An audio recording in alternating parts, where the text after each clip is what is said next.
Hello everyone, my name is Vaishnavi Vallekar. Today is a technical topic and the today's topic name is the blood pressure. The blood pressure is defined as the force exerted by the blood against the walls of the arteries as the heart pumps the blood throughout the body.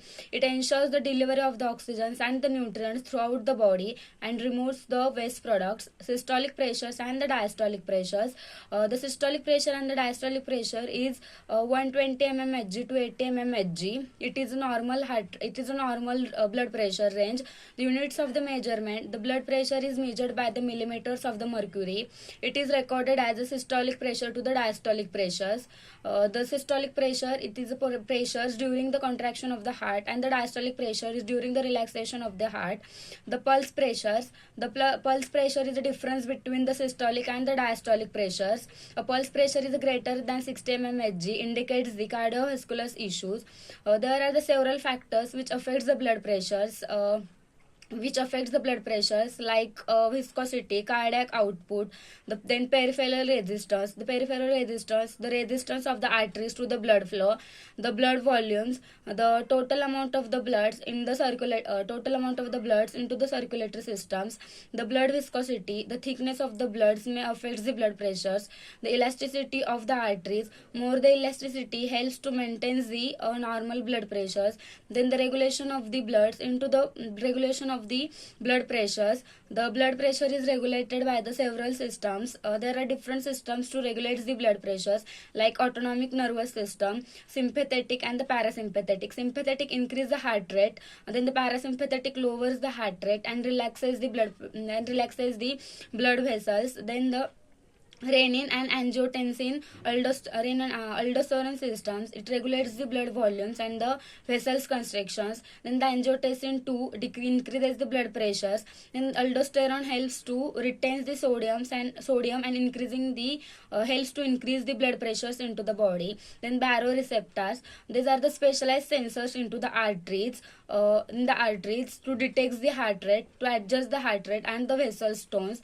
Then the kidneys plays an important role. The kidneys regulates the blood volume by controlling the fluids and to the electrolyte balance. Then the causes of the high blood pressures and the low blood pressures. There are the several causes of the high blood pressure and the low blood pressures.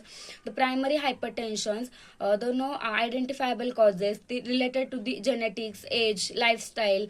Then the secondary hypertensions caused by the conditions like kidney disease, hormonal diseases, different type of the medications. Low blood pressure, also known as hypotension, it causes includes the dehydrations, heart conditions, blood loss, or the it may cause due to the different types of the medications administrations. Then the risk factors of the abnormal blood pressures, there are different risk factors of the abnormal blood pressures.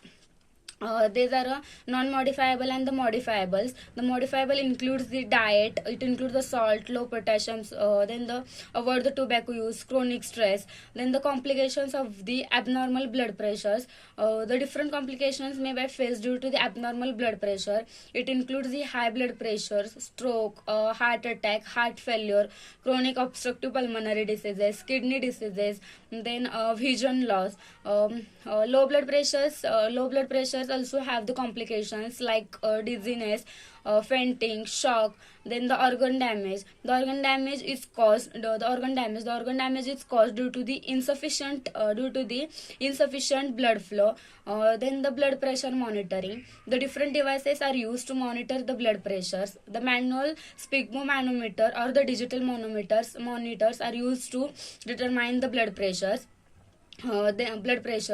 Then the different techniques can be used to determine the blood pressures.